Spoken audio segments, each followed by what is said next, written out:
bacaan ketika ini dengan ini dengan ini.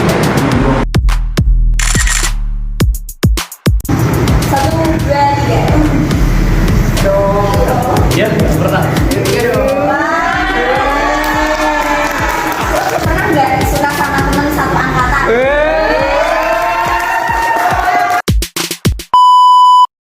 Assalamualaikum warahmatullahi wabarakatuh. Bismillahirrahmanirrahim. Alhamdulillahirrabbilalamin. Wabihi nasta'inu ala umuri dunia waddin. Wassalatu wassalamu ala ashrafil anbiya'i wal mursalin Sayyidina wa maulana Muhammadin wa ala alihi wa ashabi ajmain, amma ba'du. Selamat pagi teman-teman semuanya. Bagaimana kabar kalian hari ini? Saya harap kalian semua dalam keadaan sehat walafiat. Amin. Yang terhormat Bapak Sudiharto selaku PLT SMA Negeri 1 Kudus. Yang saya hormati Bapak Imam Santoso selaku Waka Kesiswaan SMA Negeri 1 Kudus. Yang saya hormati pula Bapak Ibu Guru STP 2K. Dan tak lupa teman-teman yang saya sayangi dan saya banggakan. Pada kesempatan pagi hari ini, bertemu kembali dalam program Potski yang tak henti-hentinya dapat menemani kalian agar selalu bersemangat dan senantiasa berbahagia. Nah, di samping saya sudah ada dua narasumber yang akan mengisi podcast kali ini. Ngomong-ngomong, siapa sih yang tidak kenal dengan mereka? Siapa lagi kalau bukan Ketua Umum SKI periode 2021-2022 yang bernama Muhammad Afan Labib atau yang biasa dipanggil Kak Labib. Assalamualaikum semuanya. Waalaikumsalam warahmatullahi wabarakatuh. Kalau yang di sebelah Kak Labib pasti sudah tidak asing lagi kan? Siapa lagi kalau bukan Ketua SKI Putri periode 2021-2022 yang bernama Anissa Paramita atau yang biasa dipanggil Kak Tata. Assalamualaikum semuanya. Waalaikumsalam warahmatullahi wabarakatuh. Selamat pagi kakak, bagaimana nih kabar kalian? Alhamdulillah sehat insyaallah. Sehat. Alhamdulillah ya. Teman-teman yang ada di rumah, tahu nggak tema podcast kali ini? Untuk tema podcast kali ini yaitu profesionalitas dalam organisasi. Profesionalitas dalam organisasi sangat dibutuhkan. Apabila kita tidak menerapkan jiwa profesional, maka usaha yang kita bangun akan terbuang sia-sia. Dalam profesionalitas itu sendiri terdapat profesionalitas mengenai waktu. Nah, menurut kakak, apa arti dari waktu? Kalau menurut aku waktu itu seperti pedang lah. Karena waktu kan nggak bisa dibalikan ke masa lalu dan terus berjalan ke depan. Jadi ya jika ada kesempatan atau mungkin hal-hal yang positif bisa dilakukan dan menghilangkan hal-hal yang negatif. Kalau dari aku sendiri, waktu ya time is money. Waktu adalah uang. Bahkan buat aku lebih berharga dari uang karena waktu itu nggak bisa dibeli, nggak bisa diputar. Terus kalau udah terjadi, ya udah kita nggak bisa balik lagi. Jadi ya kayak lakuin yang terbaik aja di waktu ini. Jangan disia-siain banget. Iya, bener banget ya teman-teman. Jadi kita jangan menyia-nyiakan waktu. Nah sekarang, gimana sih Kak cara bagi waktu di dalam organisasi maupun di luar organisasi? Dari aku dulu bisa ya. Kalau untuk bagi waktu ya, dari dalam organisasi sama luar organisasi, itu sama-sama pentingnya. Kayak misal dari luar organisasi itu ada di tugas sekolah atau di sekolahnya, akademik, terus ada keluarga, organisasi lain, komunitas lain, disesuaikan sama jenis kegiatannya itu sendiri. Lebih penting mana, dimasukkan ke skala prioritasnya lah, yang lebih diprioritaskan yang mana. Ya benar sih kalau itu. Ya kita mengukur dulu lah skala prioritasnya dan juga disiplin waktu dalam mengikuti kegiatan-kegiatan. Iya, saya setuju sih dengan Kak Tata dan Kak Labib. Terus Kak, pernah nggak sih kegiatan satu dengan kegiatan yang lain itu tabrakan atau nggak kekontrol gitu? Apa solusi kakak untuk mengatasi hal tersebut? Kalau bertabrakan satu sama lain pastilah. Sering ya? Iya, sering banget. Karena dulu aku juga nggak bisa ngatur waktu, tapi sekarang mulai perlahan mulai bisa mengatur waktu dengan cara yaitu disiplin waktu, jangan menyia-nyiakan waktu. Kalau misal kita kosong waktunya, kita bisa mengisi hal-hal yang bermanfaat bagi kita sendiri. Itu sih. Kalau yang disiplin waktu ya, dari yang paling ringan-ringan dulu lah, dari kehidupan kita sehari-harinya dulu, mulai dari sholat subuh, bangun tidur, semuanya kayak udah termanage waktunya. Ya, iya, benar. Jadi kayak kegiatan-kegiatan lain gitu juga udah kayak bakal urut sendiri gitu. Ya bisa terjadwal. Terjadwal, nanti terjadwalnya juga bisa gimana ya, ngikut lah. Yang penting dari yang dimulai dari hal-hal yang pribadi-pribadi dulu, gimana kita bisa manage waktu kita. Ya juga kita kan bisa itu mencatat semua kegiatan-kegiatan apa yang harus dilakukan di hari ini, di hari besok, ya itulah by target. Buat seperti to-do list gitu ya. Iya. Untuk yang ditargetkan. Nah, sekarang untuk teman-teman yang ada di rumah, bagaimana solusi untuk orang yang sulit buat membagi waktu itu sendiri gitu? Kalau untuk solusi ya, dari aku pribadi gak bisa kayak kasih saran banyak karena ya memang sulit, membagi waktu itu memang sulit, tapi memang harus diusahakan. Diusahakannya yang tadi itu mulai dari hal-hal yang ringan-ringan dulu, dibagi waktunya, terus membuat to-do list itu tadi, terus juga sedikit keras sama diri kita sendiri. Kalau kita nggak ngelakuin jadwal sesuai apa yang kita buat sendiri, kan itu berarti kayak tanggung jawab sama apa yang kita bikin ya. Nah, Itu kayak kita kasih punishment buat diri kita. Oh, aku ternyata telat nih buat ngerjain tugas. Jadi kayak ada semacam hukuman untuk diri kita sendiri, entah itu dalam bentuk aku nggak boleh main HP dulu gara-gara aku nggak sesuai jadwal atau gimana gitu sih. Ya intinya kita itu harus melawan rasa malas itu sendiri, karena malas itu ya menurut aku sangat bahaya. Karena itu bisa mengagalkan semua kegiatan yang positif kita menuju ke hal negatif. Benar. Itu sih. Iya bener banget ya teman-teman. Sekarang menurut kakak sendiri, di dalam suatu organisasi, supaya tidak terjadi miskomunikasi itu gimana? Karena komunikasi di dalam organisasi juga sangat penting kan? Ya. Ya kita harus transparan lah sama yang lain. Misal gini, dalam organisasi kan transparan itu sangat penting sekali karena bisa menghindari miskomunikasi, ya. Terus sampaikan informasi yang benar di dalam organisasi itu. Itu sih. Lebih membangun komunikasi juga benar, transparan, terus terbuka lah. Kalau ada apa-apa ya memang disampaikan. Terus juga jangan takut buat menyampaikan pendapat, terus ada informasi atau apapun itu disampaikan biar gak ada miskom kan. Terus kalau disampaikannya tuh juga gak hanya disampaikan dalam kutip yang gimana ya, pelan-pelan, tapi itu secara keras, maksudnya secara semua orang tuh bisa tahu, gak hanya beberapa aja. Ya juga koordinasi juga penting. Koordinasi. Ya kalau ya hindari menyampaikan informasi secara Personal. Personal. Betul. Karena kan kita di organisasi ya, bareng-bareng. Ya komunikasinya juga bareng-bareng, nggak bisa kayak kalau kamu mau ngomong cuma sama ini, kamu maunya ngomongnya cuma sama ini, nggak bisa, harus bisa bareng-bareng. Padahal ini kan di dalam suatu organisasi yang sama gitu kan. Dan akhirnya nanti akan renggang hubungan antar satu sama lain. Kalau bisa ya bangun komunikasi tuh sama semuanya, sama semuanya kita bisa komunikasi baik. Baik. Nah, untuk sekarang, organisasi itu kan perkumpulan banyak orang kan. Pasti adalah 1 atau 2 orang bahkan lebih yang sulit diajak bergabung dengan teman yang lain. Nah, gimana tuh Kak caranya supaya dapat merangkul dia dan dia mau untuk bergabung dengan yang lainnya supaya lebih percaya diri lah. Gimana Kak Tata? Kalau dari aku ya, orang kan beda-beda. Orang punya sifat itu tuh beda-beda. Mungkin bisa didekati secara personal terlebih dahulu. Karena kalau dia udah kayak merasa punya temen nih di sini, kayak udah punya orang-orang yang dia kenal deket, pasti tuh dia bisa lebih enjoy buat menyampaikan apa yang ingin dia sampaikan.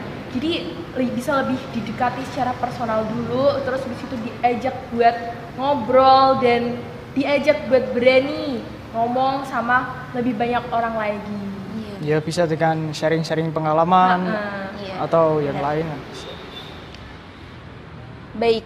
Nah, terus biasanya kan terdapat sebagian anggota ingin mengajukan pendapat atau semacamnya lewat grup chat, tetapi anggota tersebut merasa malu dengan apa yang ingin disampaikan, kurang percaya diri lah.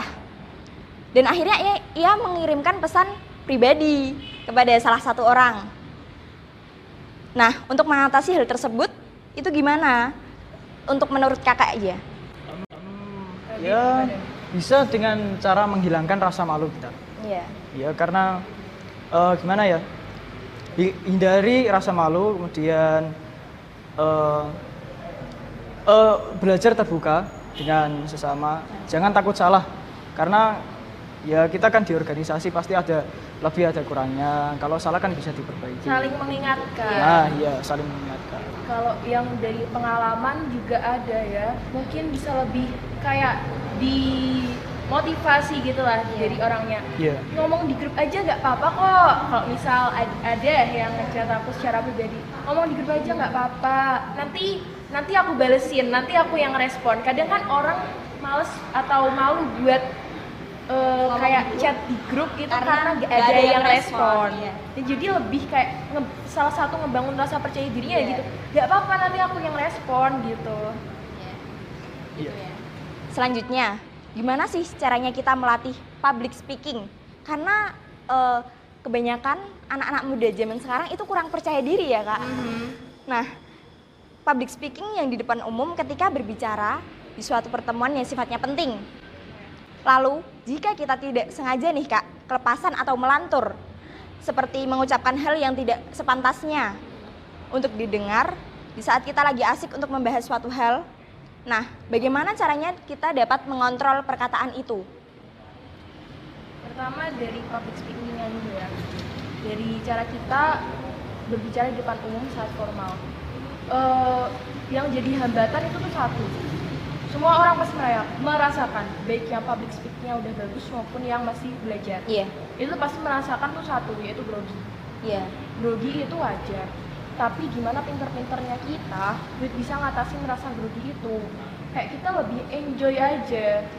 Kita enjoy tapi masih dalam batasan, yaitu itu tadi buat ngontrol diri kita biar gak sampai kelepasan untuk berkata hal yang mungkin tidak enak didengar dan semacamnya. Enjoy boleh, tapi tetap dalam batasan. Dan untuk penguasaan panggung itu tuh juga diperlukan, tapi juga harus tetap dalam batasan lah. Kalau emang sesinya itu formal, dia sesuai kebutuhan yang kita sampaikan, juga sesuai kebutuhan. Gak yang kayak terlalu berlebihan juga. Nah, benar banget. Ya, dulu aku pernah juga pas awal-awal SMA, masuk ke SMA itu kalau buat berbicara dengan orang yang lebih tua atau menjelaskan kepada teman-teman soal materi itu groginya istimewa. Sangat istimewa. Ya, karena kan saya masih dulu di SMP karena saya jarang berbicara dengan guru, maka itu jadi Tantangan. iya, jadi tantangan sendiri, dan saya nggak berhenti sampai situ. Saya terus belajar untuk bisa bisa lancar public speaking-nya dengan orang-orang banyak. Intinya satu, jangan takut buat nyoba. Buat Bener bisa banget ya. tampil, Iya, bener banget. buat bisa public speaking. Karena dari nyoba itu tadi kan Kalabib. Iya. Dari Kalabib nyoba pertama yang awalnya takut, grogi dan itu bisa jadi pelajaran. Oh, kemarin aku ngomongnya kayak gini, ternyata ada yang kurang atau gimana. Itu bisa jadi pengalaman lah. Karena kita juga hidup itu berbekal dari pengalaman. Iya. Ya, bener banget ya kak. Ya. Terus nih kak, di kehidupan kakak pasti ada salah satu teman yang memiliki sifat introvert. Menurut kakak, introvert itu apa? Nah, lalu gimana caranya melatih mental seseorang yang memiliki sifat introvert tersebut? Buat introvert, menurutku itu orang yang tertutup. Iya. tertutup, tidak mau bergabung dengan orang lain. Buat solusinya ya belajarlah buat kita terbuka dengan orang lain, dan sebisa mungkin kita ya kalau bisa itulah memulai obrolan dengan orang lain, jangan takut salah, itu aja. Introvert ya. Kalau introvert itu sendiri menurut aku tuh enggak, introvert semua tuh diartikan orang yang nggak bisa bergaul, orang yang nggak punya teman, orang yang asap. Karena nggak sama introvert kayak gitu.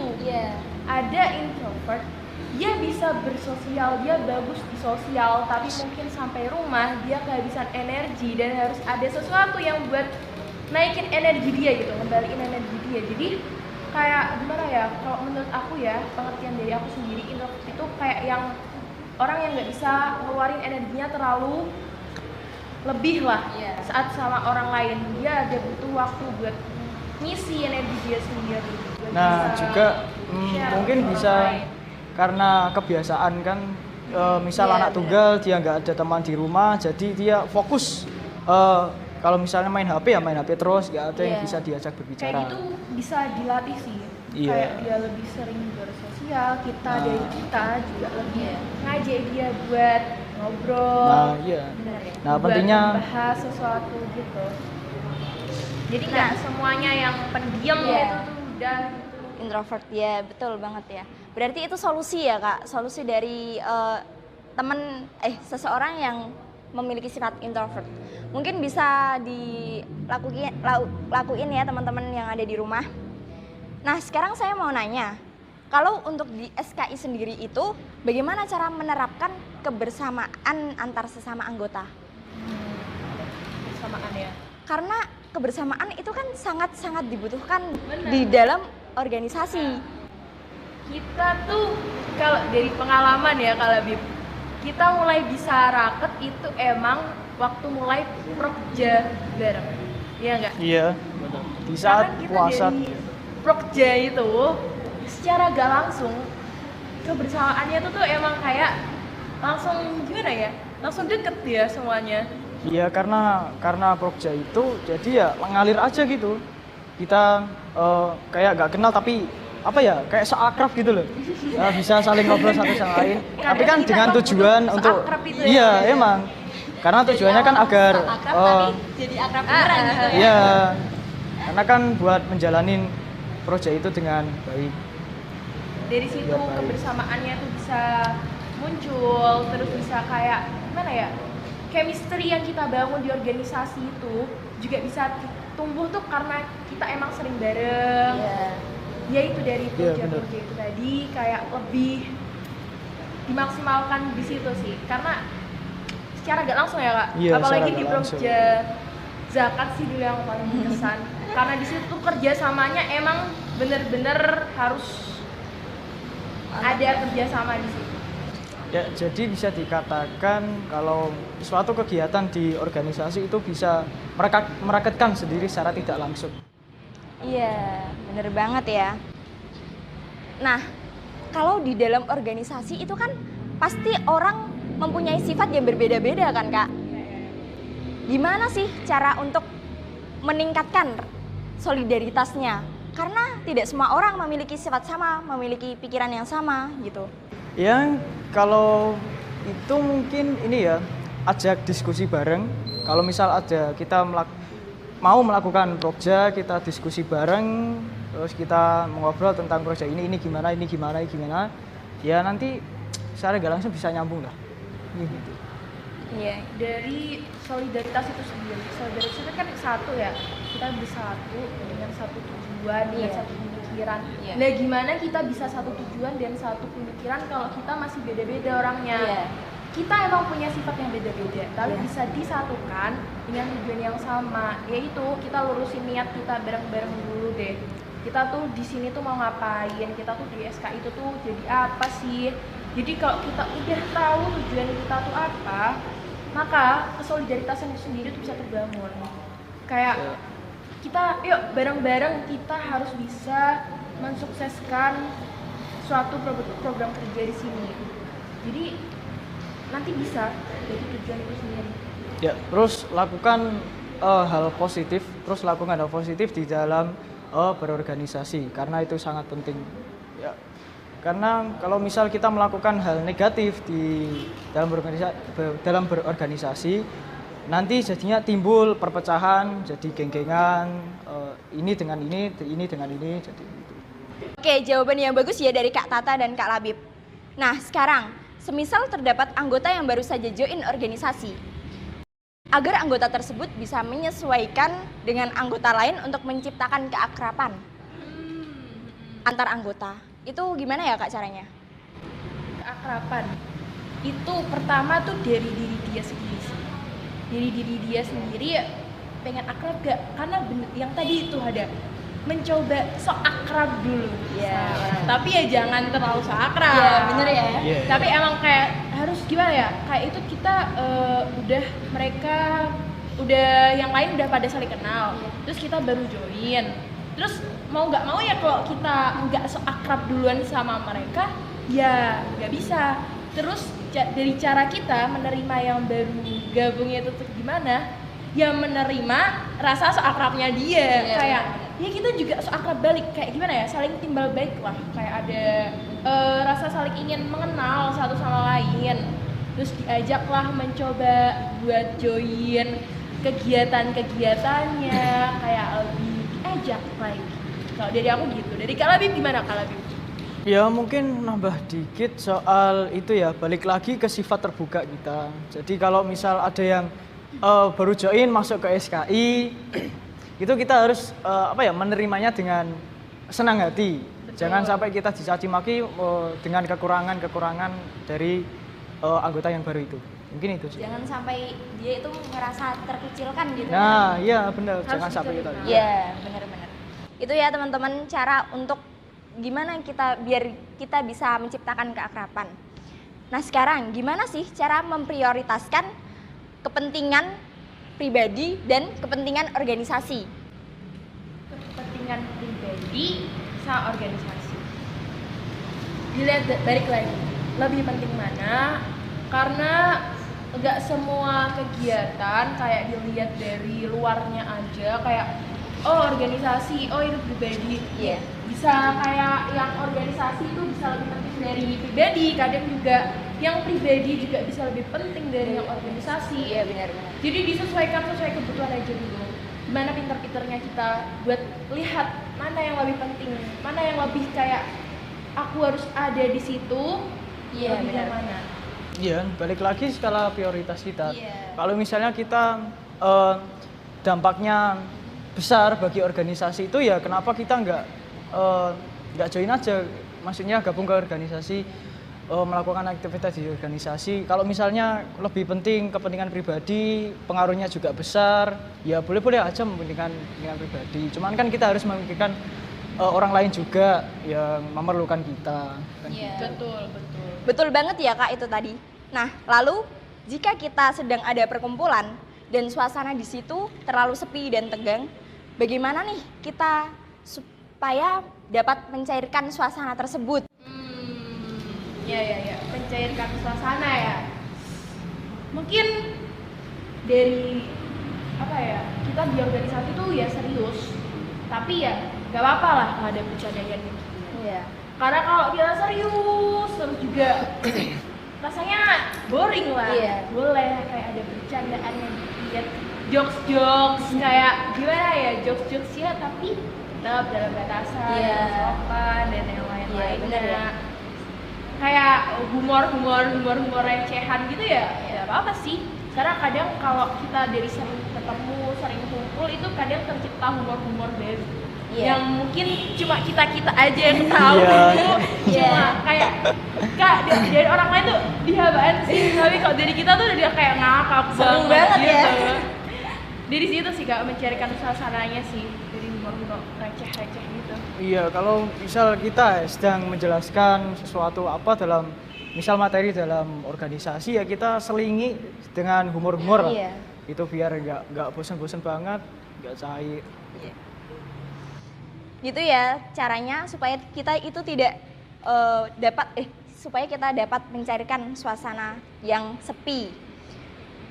Nah, sebenarnya menurut kakak, jika ada seseorang yang sedang marah karena terbawa emosi, tapi itu dia emosinya tuh di hadapan orang yang lebih tua gitu.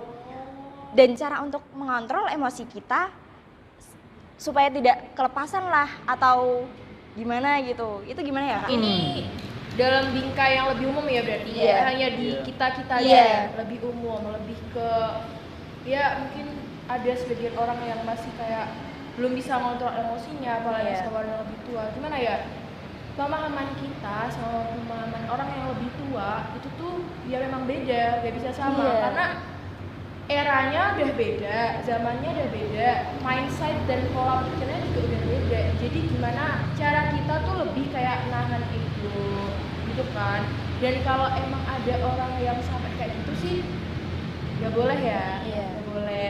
Tapi belajarlah buat kontrol diri, buat lebih sabar, buat lebih nahan egonya kayak gitu. Ya. Iya, kalau misal ada teman kita yang mungkin terbawa emosi dengan orang yang lebih tua, ya sepatutnya kita itu mengingatkan.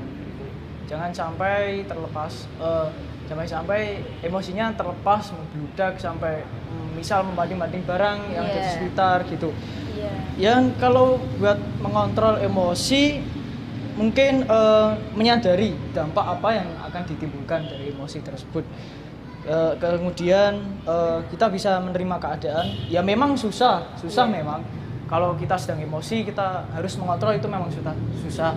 Diusahakan lah ya. Iya pasti. diusahakan. Ya kalau kita mempunyai apa ya mindset yang luas itu pasti mikir apa ya dampaknya apa itu. Oh iya, bener banget ya. Jadi kita harus mikir juga dampaknya. Kalau kita emosi yang berlebihan kan akan jadi yang nggak baik lah. Kita sudah masuk ke segmen pernah nggak pernah. Silahkan. Oke. Oh ada ininya ya kak? Wah. Pernah Niat tidak ya? pernah. Iya dong, harus itu. Gak apa-apa, Langsung kita kan saja ya kita mulai. Sudah siap belum? Ini harus gini ya? Kalau gini boleh nggak? Gak boleh juga, gak bisa dong. Sudah siap belum nih? Ya, insya Allah siap. Yang pertama, pernah nggak sih kakak tuh merasa capek atau bosan saat berorganisasi? Ayo, 1, 2, 3. Ya pastilah. Wow, pernah ya? Kenapa tuh kak? Boleh dong diceritain?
Gitu loh. Iya, Ya, iya. karena kan kita melakukan hal baru, ya walaupun itu agak sulit tapi kan apa ya ada semangat baru gitu lah. On fire Nah, banget ya. iya. Iya, bener banget ya.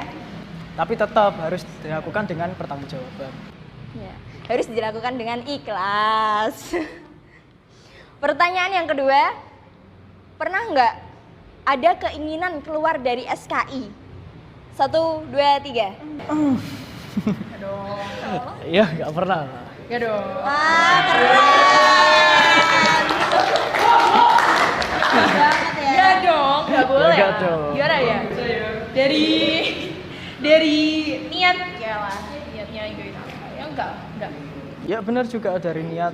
Terus aku dulu sebelum SMA kan diberitahu sama teman-teman, wah kalau di SMA 1 itu ada SKI, organisasi yang menyangkut dalam kegiatan-kegiatan Islami gitu kan, aku jadi apa ya, kayak semangat Excited gitu ya, loh, ya excited gitu. Jadi dari awalnya emang semangat, ya mudah-mudahan semangat itu nggak sampai luntur. Sampai akhir nanti. Iya, sampai akhir jabatan Amin. kita. Semangat guys. Iya. Yang ketiga, pernah nggak ada keinginan keluar dari pernah nggak suka sama temen satu angkatan? Ayo, Aduh, 1, Jujur ya. sampai segini ya kak? Ya aku pernah lah. Pernah. Wow, pernah nih Kak Radin. Ya gimana Kak Tata? DM for more information. Harus jujur ah. Iya dong. Teman-teman mau pada mau. ya pernah dia. Biar Aku tahu pernah. nih teman-teman. Ayo Gak Kak. gini Ya. dulu. Suka kan gak harus diartiin dalam bentuk apa. Kayak suka dengan kinerjanya yang baik, suka Iya, dengan bener. etos kerjanya, tanggung jawabnya, disiplinnya. Jadi ya pernah. Suka kan, Boleh iya, suka kan bisa diartikan dengan kagum ya. Iya. Yang itu. Walaupun ada perasaan suka, yang pasti aku tetap meredam perasaan itu, gitu. Karena demi dalam diam ya. Iya. Karena gini ya, kan kita di organisasi kan tujuannya untuk melakukan suatu kegiatan. Kalau misalnya ada yang saling suka, kemudian sama-sama saling suka, kemudian menjalin hubungan kan mikirnya gini, nggak bisa fokus gitu sama organisasi. Mikirku gitu. Iya, bener ya. Pertanyaan yang keempat. Pernah nggak kakak merasa kesal atau emosi pada salah satu anggotanya? Pasti pernah lah. Wah, Ya. karena apa nih kak? Ya kesel, emosi gitu Pak. Ya sama maklum. Ya kan Ilham. Ya ada lah sama kalau kesel ya biasalah ya. Ya kalau kesel ya Biasa. pasti lumrah lah. Kita Pasti orang-orang dari ayah ibu yang berbeda, punya pemikiran berbeda, terus kayak kita punya pendapat yang beda, ya kita emang harus menerima pendapat orang lain. Tapi ya gak bisa munafik kalau kita gak ada rasa kesel dikit ya. Iya. Dan Atau kita kalau ada rasa-rasa, kalau ada sikap-sikap yang rada nyeleneh juga pasti ya kesel dikit. ya dan kita pasti belajar untuk apa ya? Membuang sifat egois itu. Karena kan di organisasi orang banyak, sifatnya juga berbeda-beda. Kalau kesal pasti kesel lah. Kalau misalnya ada suatu pendapat dari temen nih, terus nggak cocok, terus orang ini kekeh gitu loh, sama tanggapannya, sama pendapatnya, itu yang bikin kesel. Tapi juga jangan berlarut-larut Iya, ya. jangan berlarut-larut, yang berlarut sudah. Iya, benar banget. Pertanyaan yang kelima, pernah nggak kakak merasa tidak berguna saat berada di dalam suatu perkumpulan? Oh, dia pasti Wah, pernah ya. ini berbeda ya. Boleh dong dijelasin dari Kak Tata? Gak pernah ya, karena kalau kadang merasa gak guna gitu tuh, ya sebisa mungkin lah merasa berguna. Gitu. Mungkin dari cari kerjaan, karena kayak menurutku impossible banget kita dalam sebuah perkumpulan merasa gak berguna. Pasti tuh ada aja kita tuh bergunanya, tapi ya emang cari-cari kayak lebih care sama-sama, lebih bantu. Kayak ngisi kegabutan gitu ya kak. Misal kayak tugas utama kita adalah saya, itu sudah kita ada di situ kok kayak diem-diem baik gitu, kayak gak ada kerjaan, ya bener sih. Iya kan? Terus kita bisa lebih care sama teman yang lain yang masih ngerjain tugasnya, jadi ya kayak gak ada waktu buat gak berguna. Kalau dari aku, kalau pernah mungkin nggak, maksudnya gini ya, jadi apa ya? Jadi kayak impostor gitu loh. Dalam suatu prokja karena misalnya kita misalnya aku ini membuat kesalahan dan kesalahan itu agak fatal dan itu kan juga berpengaruh dalam prokja itu. Jadi ya itu. Lebih ke impostor ya. Pertanyaan yang terakhir ya Kak, pernah nggak di titik yang sekarang Kakak terlalu bangga pada jabatan yang Kakak miliki? Pernah nggak? Ayo. Ya, pernah. Ayo bisa dijelasin satu-satu. Dari Labib dulu lah ya. Iya. Ya dulu kalau pernah pasti pernah bangga sama jabatanku yang sekarang. Karena dulu setelah start hijab, awalnya saya kaget. Aku kaget. Kagetnya gimana tuh Kak? Iyalah. Dulu kaget karena apa ya? Nggak nyangka aja gitu. Suatu impianku sendiri di organisasi akhirnya tercapai. Dan Alhamdulillah ya, akhirnya Kak. iya. Dan akhirnya ya bisa menjabat sampai sekarang. Dan sekarang apa ya? Lebih menghilangin rasa bangga itu. Lebih ke rasa tanggung jawabnya sebagai ketua umum SKI. Gimana kalau Kak Tata ini? Enggak, pernahnya ya bukan karena apa-apa ya, kayak lebih kayak ngerasa bukannya kayak menyepelekan atau gak bersyukur sama yang jabatan yang sekarang atau gimana, tapi ya lebih yang kayak biasa aja, kayak sama lah kayak sebelumnya, ngerjain hal yang bareng-bareng sama yang lainnya, jadi gak kayak ada ngerasa jadi ketua nih, jadi kayak gini tuh yang kita kerjainnya gak sendiri-sendiri, tapi kita harus bareng-bareng, jadi ya yang gak yang terlalu wah banget gitu, malah jadi kayak gimana ya? Sebuah tantangan baru. gitu. Sebuah bukan beban baru. ya, bukan beban teman. Nggak boleh gitu dong, Bukan Kak. beban, tapi kayak tantangan baru lah. Iya. Tanggung jawab baru. Lebih ke rasa takut daripada banyak. Iya. Yang pasti rasa tanggung jawabnya itu mungkin lebih kerasa ya daripada sebelum kita menjadi pengurus di SKI. Ya, Itu sih. semoga Kakak bisa memimpin organisasi SKI ini lebih baik ya. Amin.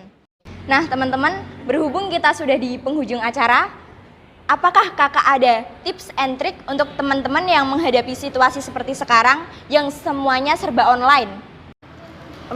Kalau aku singkat aja ya, mungkin hindari rasa malas. Lagi-lagi malas karena itu sangat berbahaya. Seperti yang aku katakan tadi, lakukan hal positif dari yang ringan-ringan dulu. Kalau yang ada efeknya gitulah, pokoknya yang positif. Udah sih. Kalau dari kata-kata gimana? Dari aku ya, tips and trick-nya yang paling penting itu masa sekarang, masa yang sebelumnya kita belum pernah lakuin, ini kan baru ya. Itu lebih ke damai sama diri kita sendiri. Itu bener-bener kayak aku praktekin dari diri aku sendiri, kayak yang awalnya tuh ya emang gak menerima sama keadaan ini, gak bisa nerima sama apaan sih kok semua serba online, gak seru dan bla bla bla, mulai dari sekolah, terus kegiatan organisasi, terus kegiatan ekstra atau kegiatan yang lainnya kok kayak terbatas banget. Itu tuh pasti ada rasa kayak gak terima. Jadi tuh kalau dari aku mengatasinya buat berdamai lah sama diri sendiri. Jadi buat teman-teman juga bisa coba damai sama diri sendiri, damai sama keadaan, buat bisa lebih nerima dan bisa maju semangat kita buat lebih. Ya, lagi-lagi kebiasaan yang menjadi jawaban itu sendiri. Karena kita melalui kebiasaan yang awalnya apa ya? Yang kayak menyiksa gitu lah, menyiksa diri sendiri, terus kemudian kita biasa dengan hal yang baru ini. Gitu. Iya, benar banget. Berarti mulailah dari menerima ya. Iya, Belajar menerima gitu. Nah, sekarang apa pesan Kakak untuk teman-teman yang sudah menonton sampai detik ini? Pesan dari aku, jangan putus semangat. Walaupun kita pelajaran saat ini melalui online, jangan putus semangat, teruslah menggapai cita-cita yang kamu inginkan. Itu sih. Terus semangat, jangan takut buat mencoba, terus jangan mudah bosan. Udah gitu aja, istiqomah. Iya, benar Istiqomah. banget. Iya. Mungkin teman-teman bisa terapin di kehidupan teman-teman ya. Terima kasih untuk Kak Labib dan Kak Tata yang sudah mengisi acara pada pagi ini. Semoga apa yang sudah disampaikan dapat bermanfaat bagi kita semua. Mungkin sampai di sini dulu pertemuan kita. Terima kasih untuk yang sudah menonton. Jangan lupa like, comment, share, and subscribe channel YouTube SKI SMA 1 Kudus. Sampai jumpa di podcast selanjutnya. Wassalamualaikum warahmatullahi wabarakatuh. SKI luar biasa. Dadah, bye. 3 kata untuk SKI. Semangat luar biasa istimewa. Tetap semangat berkarya. Wujudkan mimpi bersama. Semangat sampai akhir. Membara kuat luar biasa. Semangat teman-teman. Kreatif, keren, dan semangat. SKI Luar biasa. jangan lupa